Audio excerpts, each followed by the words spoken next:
Assalamualaikum warahmatullahi wabarakatuh. Bismillahirrahmanirrahim. Sampai jumpa kembali teman-teman di channel Ruang Tafsir Official.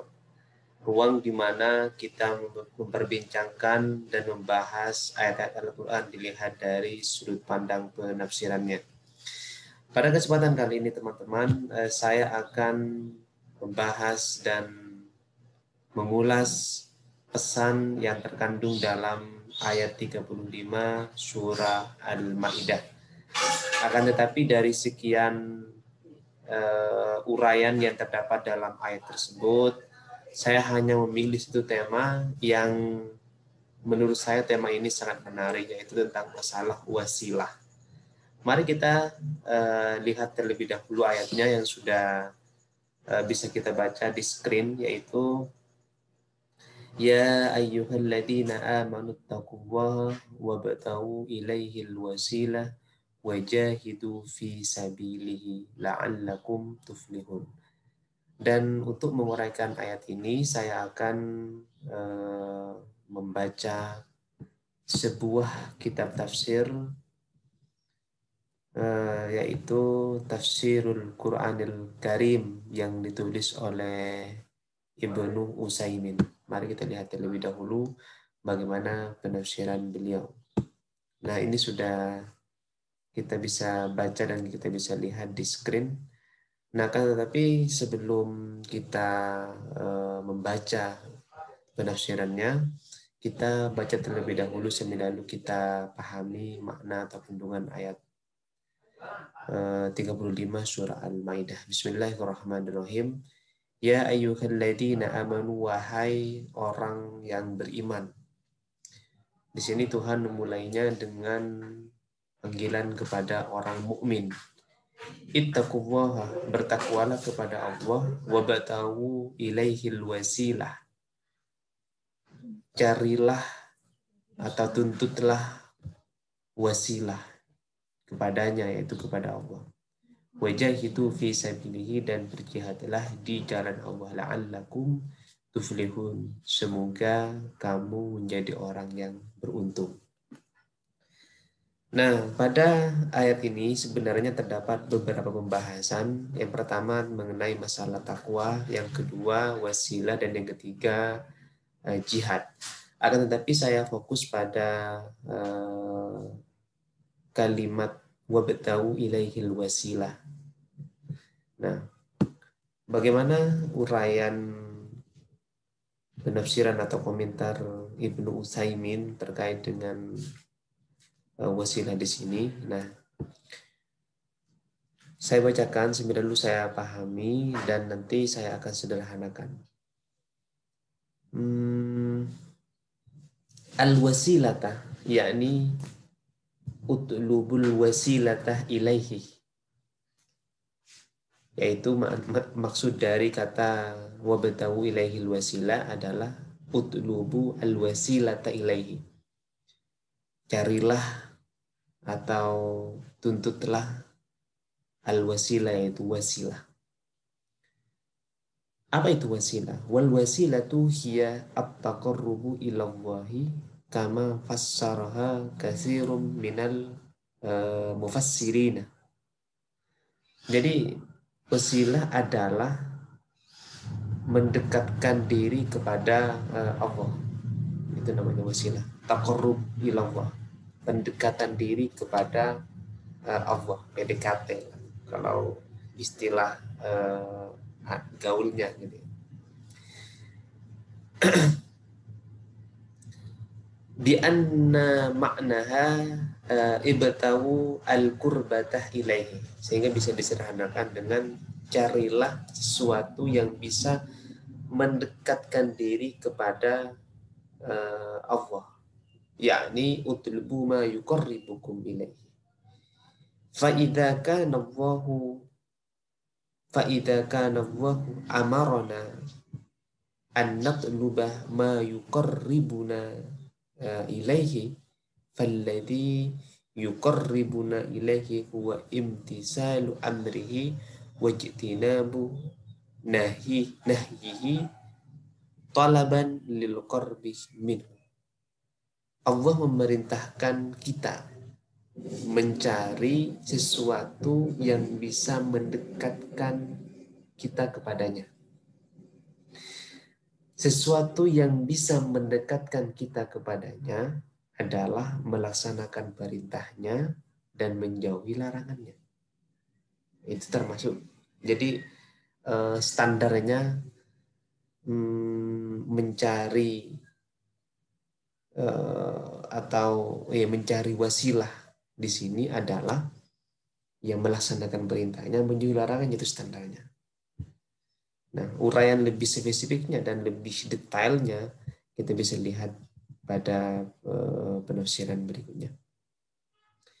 Wabtahu ilaihil wasilata wa laysat al-wasilah ma huwa ma'rufun indal mutaakhirin bi ayyattakhidal insanu wasaila fi du'aihi au nahwihi.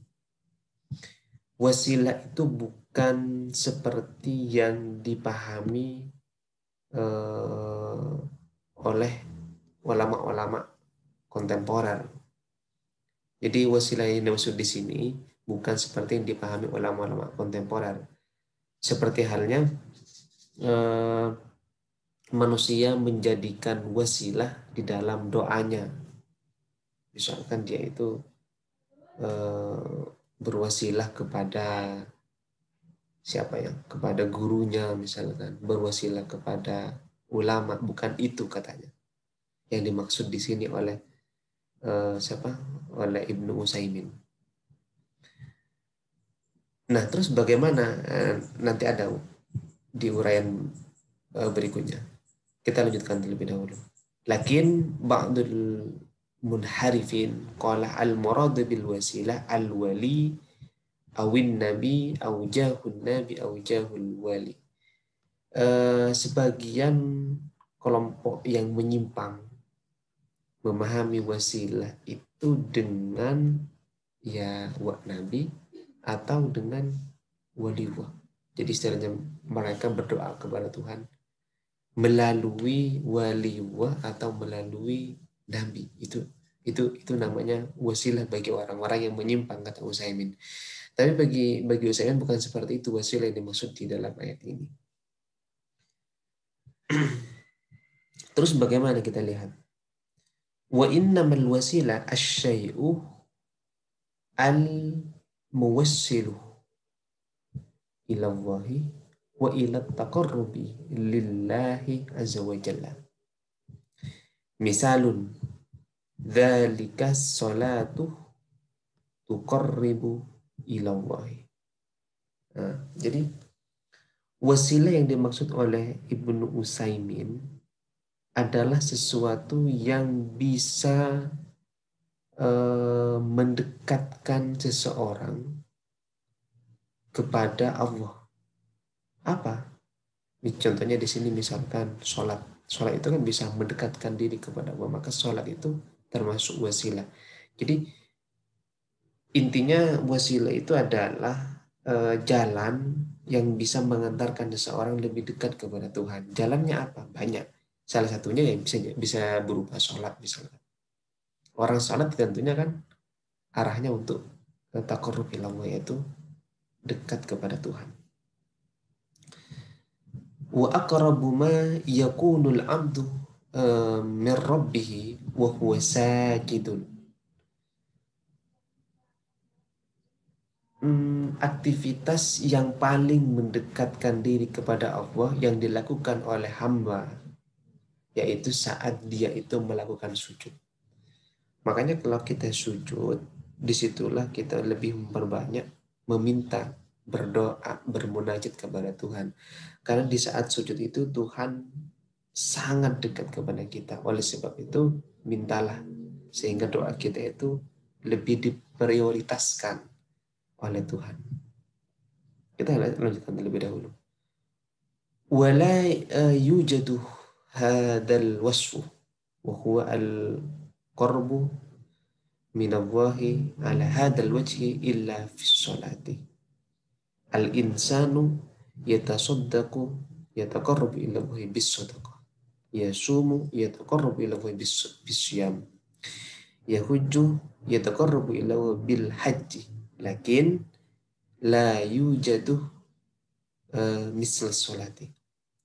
Jadi bisa jadi juga orang mendekati Allah atau dekat kepada Allah itu bisa melalui selain sholat, bisa melalui puasa, bisa melalui sedekah, bisa melalui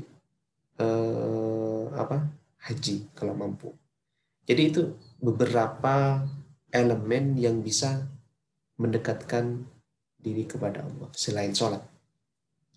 Akan tetapi kata Ibnu Utsaimin, sholat itu yang lebih membuka pintu untuk mendekatkan diri kepada Tuhan dibandingkan beberapa 3 elemen itu. Jadi sholat itu yang paling yang paling bagus untuk mendekatkan diri kepada Tuhan dibandingkan 3 wasilah ini, puasa, haji, atau sedekah. Tetapi dia tidak menutup kemungkinan 3 elemen tersebut juga bisa kita lakukan. Karena selain kita sholat, ya kita juga bisa melakukan 3 hal itu kalau kita mampu. Karena 3 hal tersebut itu dilakukan hanya bagi orang yang mampu. Siam ya bagi orang yang mampu berpuasa. Terus haji ya bagi orang yang mampu juga. Sedekah pun begitu bagi orang yang mampu. Nah, oleh sebab itu sholat ini tidak membutuhkan harta. Orang yang miskin pun dia bisa melakukan sholat. Dan orang yang tidak kuat menahan lapar juga bisa melakukan sholat. Jadi tidak ada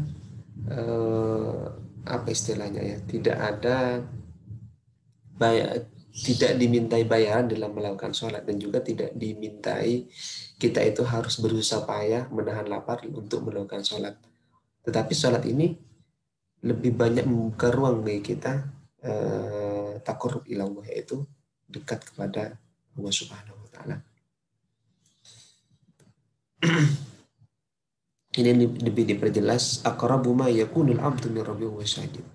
Wa huwa aqrabu ila Allah mimman waqafa bi Arafatah aw 'ala Shafa aw 'ala al-Marwa aw yatufu bil baiti. Jadi memang sholat itu lebih potensial, lebih efektif bagi seorang untuk taqarrub kepada Allah dibandingkan orang itu melakukan wukuf di padang Arafah, Shafa, terus kemudian Marwa, terus kemudian lagi tawaf di Ka'bah. Lebih efektif dibandingkan beberapa ibadah atau manasik haji tersebut. Nah, begitulah teman-teman. Jadi wasilah yang itu dipersoalkan oleh beberapa orang tertentu bahwa wasilah itu katanya sesat, itu tidak bisa dibenarkan karena wasilah ini sangat positif, karena wasilah merupakan bagian yang diperintahkan oleh Tuhan kepada hambanya untuk dilakukan, karena apabila seorang hamba melakukannya, dia akan lebih mudah untuk dekat kepada Tuhannya. Demikian video pada kesempatan kali ini. Sampai jumpa di video berikutnya.